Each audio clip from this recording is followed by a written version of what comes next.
Saya percaya kita semua di sini sudah terbiasa untuk berdoa. Amin. Setiap waktu kita pasti punya kesempatan untuk berdoa. Entah itu doa makan, entah itu doa waktu bangun tidur, ya, mau kerja, mau sekolah, ya. Doa dalam pergumulan, dalam gereja kita berdoa.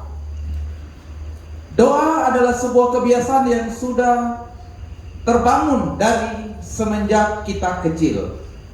Namun malam hari ini saya mau katakan bagi sekalian kita, doa itu tidak sesederhana yang kita pikirkan. Dalam Alkitab, doa bukan hanya kita berkata-kata dan melafalkan kata atau menyusun kalimat dengan baik. Doa adalah kita berkomunikasi dengan Allah. Amin. Kita berbicara dengan Sang Pencipta. Kita berbicara dengan sumber di atas segala-galanya. Oleh sebab itu, kalau kita pahami Alkitab dengan baik, dari perjanjian lama hingga perjanjian baru, saya mau katakan bagi sekalian kita bahwa doa itu ada syaratnya. Doa itu juga ada prosedurnya. Tidak sembarang kita berdoa. Doa itu juga ada saat atau waktunya. Doa itu juga ada lama atau intensitas doa. Dan di dalam doa pun harus ada sikap. Di dalam doa ada tempat. Di dalam doa pun ada isi. Isi di dalam doa. Di dalam doa juga ada hambatan. Di dalam doa yang terakhir itu ada peranan. Peranan doa. Ada banyak firman Tuhan dari 10 bagian ini. Namun malam hari ini saya mau kita semua belajar dari poin yang pertama, yakni syarat di dalam kita berdoa. Nah, Bapak Ibu yang saya kasihi dalam Yesus Kristus, berbicara mengenai syarat, ya. Syarat ini adalah sebuah ketentuan. Syarat ini berbicara mengenai hal-hal apa saja yang harus kita lengkapi atau hal-hal apa saja yang harus kita buat untuk sesuatu di depan. Amin. Untuk kita mendapatkan sesuatu. Saya tadi baru baca berita, ada kabar sukacita dari pemerintah untuk aparatur sipil negara, TNI, Polri, tanggal 1 itu akan menerima gaji 13. Ya, sukacita ya. Yang menerima gaji 13 itu ada syaratnya. Yang honor, tenang-tenang dulu ya, menghayal dulu, nanti pegawai negeri baru dapat ya. Hanya syarat yang menerima gaji 13 itu aparatur sipil negara tanggal 1 Juli. Pemerintah mengucurkan dana untuk bantuan agar pendidikan anak-anak dapat terbantu dalam keluarga.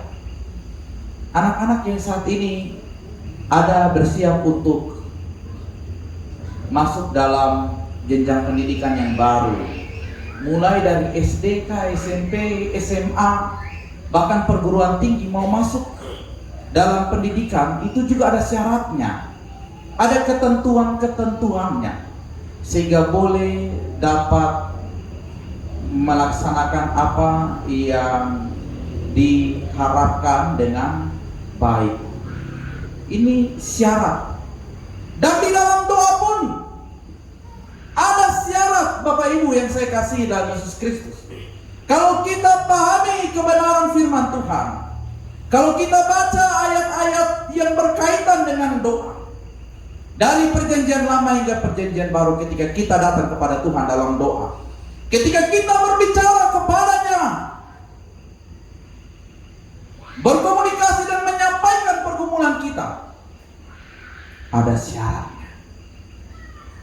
Syarat yang pertama, Firman Tuhan katakan dalam 1 Yohanes 5 ayat 14 sampai 15. Mari kita baca sama-sama. Ada di depan 2, 3. Dan inilah keberanian percaya kita kepadanya, yaitu bahwa Ia mengabulkan doa kita jikalau kita meminta sesuatu kepadanya menurut kehendaknya. Dan jikalau kita tahu bahwa Ia mengabulkan apa saja yang kita minta, maka kita juga tahu bahwa kita telah memperoleh segala sesuatu yang telah kita minta kepadanya.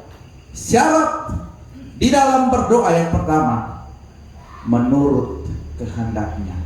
Kehendaknya Tuhan, bukan kehendaknya kita.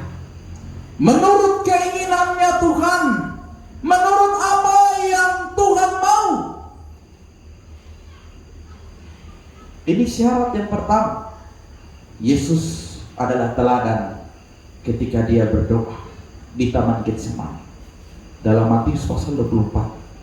Jikalau boleh cawan ini berlalu, tapi bukan kehendakku, melainkan kehendakmu. Jadi ketika kita berdoa, Bapak Ibu yang saya kasihi, dalam nama Yesus Kristus, ingat, doa-doamu jangan karena keinginanmu, jangan karena kemauanmu, jangan karena kehendakmu, tapi pertama-tama katakan, biarlah kehendakmu ya Tuhan yang jadi di dalam setiap doa. Sehingga ketika kita menerima jawaban doa dari Tuhan, mungkin tidak sesuai dengan ekspektasi atau harapan kita, tapi karena kita sudah tahu dan punya dasar bahwa doa adalah sesuai dengan kehendak Tuhan, kita tidak akan kecewa. Amin. Kita tidak akan putus asa dan kita tidak akan berkata, Tuhan mengapa? Karena kita tahu kehendak Tuhan yang jadi di dalam doa kita. Ini syarat yang pertama. Syarat yang kedua, Yohanes pasal 14 ayat 13 sampai ayat 14, yakni kita berdoa di dalam nama Yesus. Kita baca sama-sama ayat ini. 2, 3. Dan apa juga yang kamu minta dalam namaku, aku akan melakukannya, supaya Bapa dipermuliakan di dalam Anak. Jika kamu meminta sesuatu kepadaku dalam namaku, aku akan melakukannya. Berdoa di dalam nama Yesus. Kata di dalam itu berarti dengan, oleh, bersama dengan Yesus. Jadi ketika kita berdoa di dalam nama Yesus, berarti kita sudah tahu dan pastikan Yesus ada dengan kita. Yesus itu bersama dengan kita. Kita di dalam Yesus dan Yesus di dalam kita. Amin.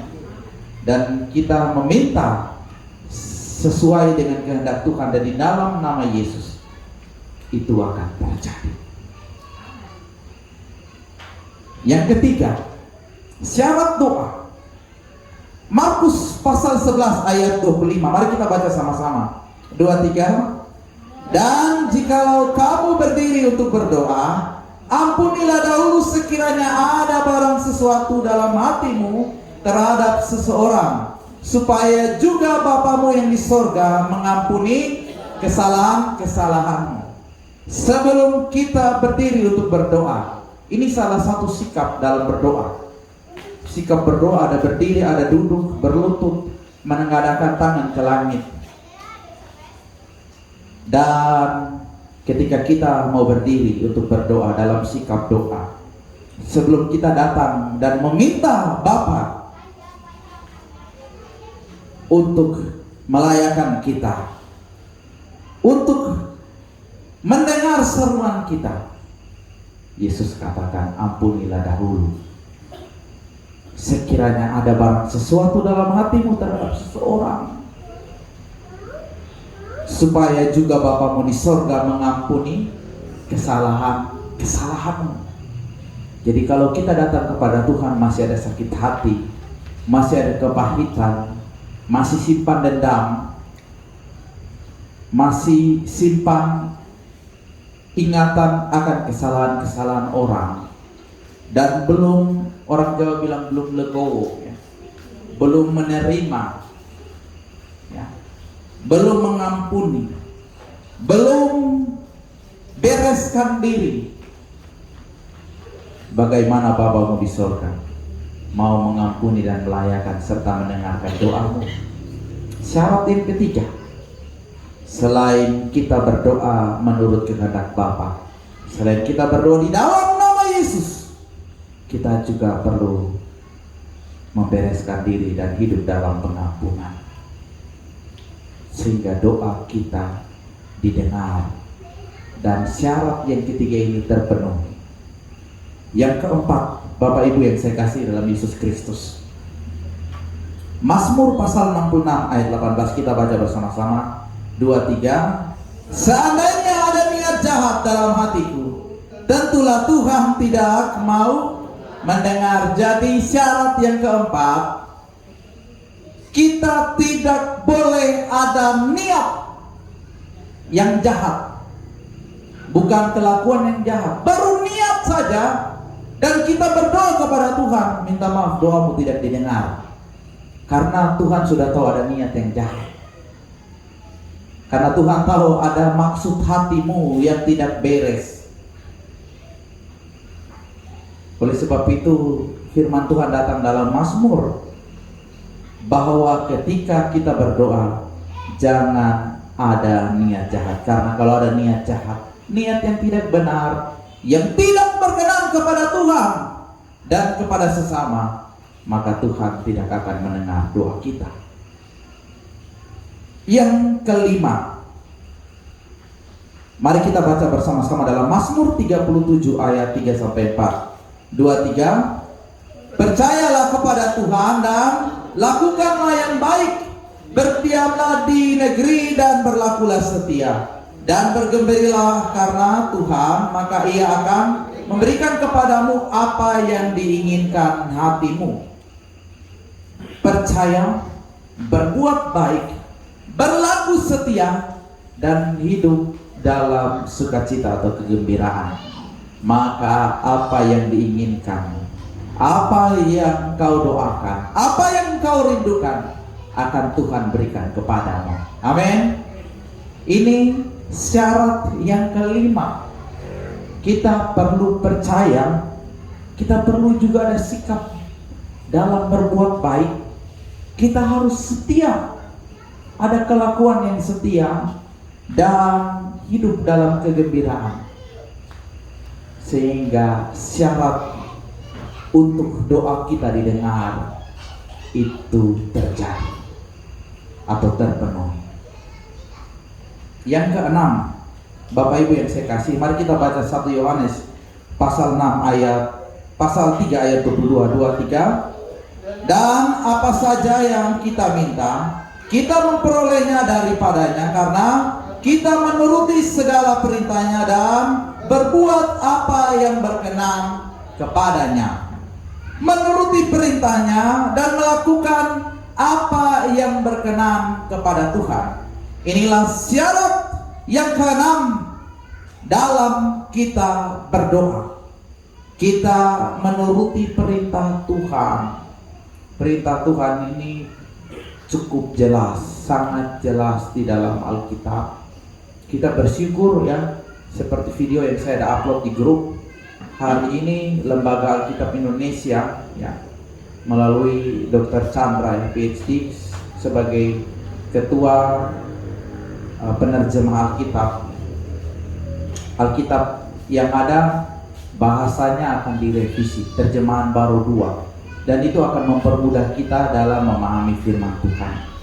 Jadi ini Alkitab yang ada di tangan saya, ini terjemahan tahun 1974. Bahasa itu sudah banyak yang baru ya, banyak yang mengalami perkembangan, dan Alkitab dalam terjemahan baru 2 akan merevisi kata-kata yang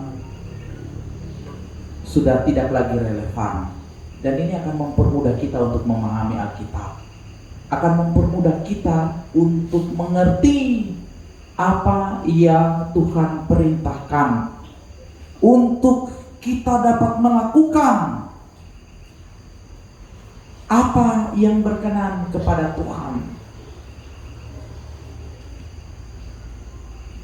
Kita perlu ingat bahwa Alkitab adalah suara Tuhan. Alkitab adalah cara yang mana Tuhan ingin pesannya itu tersampaikan untuk kita dapat mengerti, menuruti, dan melakukan apa yang Tuhan inginkan. Dan inilah syarat agar supaya doa kita didengar. 1 Yohanes pasal 3 ayat 22. Apa saja yang kita minta, kita memperolehnya daripadanya, karena kita menuruti segala perintahnya. Ada alasan. Dan berbuat apa yang berkenan kepadanya. Ini syarat doa yang keenam. Yang ketujuh, Bapak Ibu yang saya kasih dalam Yesus Kristus, 1 Yohanes pasal 15 ayat 7. Yohanes pasal 15 ayat 7. Kita baca bersama-sama, 2, 3. Jikalau kamu tinggal di dalam aku dan firmanku tinggal di dalam kamu, mintalah apa saja yang kamu kehendaki, dan kamu akan menerimanya. Tinggal di dalam Yesus, dan firman-Nya tinggal di dalam kita. Firman-Nya ada bersama dengan kita.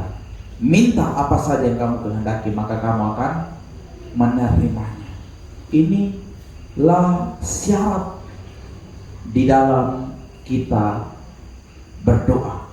Bapak Ibu yang saya kasih dalam Yesus Kristus, seperti pengantar yang tadi saya katakan bahwa doa orang Kristen tidak sesederhana yang selama ini kita pikirkan. Dalam berdoa jangan sama seperti anak-anak. Dalam berdoa ingat, ada syarat. Dalam berdoa ada unsur ketika kita berdoa. Dalam berdoa ada waktunya. Dalam berdoa ada intensitas atau lama berdoa. Dalam berdoa ada sikap, ada tempat, ada isi ketika kita berdoa. Dalam doa juga ingat ada hambatan. Dan di dalam doa ada peranan ketika kita berdoa. Dan hari ini kita belajar, mari kita dewasa di dalam Tuhan. Jangan jadi anak-anak Kristen yang gampangan. Jangan jadi orang Kristen yang asal bunyi di dalam doa. Tapi jadilah orang Kristen yang ketika berdoa, surga bergetar, kehendak Tuhan nyata, mujizat dinyatakan, dan pergumulanmu terjawab, karena engkau melengkapi syarat di dalam berdoa. Ingat, doa bukan hanya harus dilakukan oleh hamba Tuhan atau yang bergelar pendeta atau STH yang lulus dari sekolah teologi. Kita semua punya kesempatan untuk berdoa. Kita semua punya kesempatan untuk datang kepada Tuhan dalam doa. Kita semua punya kesempatan untuk berkomunikasi, menyampaikan keluh kesah, menyampaikan pergumulan, menyampaikan apa yang kita rindukan di depan. Dan malam hari ini kita belajar dari kebenaran firman Tuhan. Ada 7 syarat yang harus kita lengkapi. Ada 7 syarat yang harus kita penuhi sebelum kita datang berdoa kepada Tuhan. Lengkapi syarat-syarat di dalam berdoa, dan percayalah, engkau akan melihat mujizat. Engkau akan melihat campur tangan Tuhan. Engkau akan melihat pintu-pintu berkat. Engkau akan melihat pintu-pintu mujizat dibukakan dalam hidupmu. Dan engkau akan berkata, Tuhan Yesus baik. Tuhan Yesus terlalu amat baik dalam hidupku.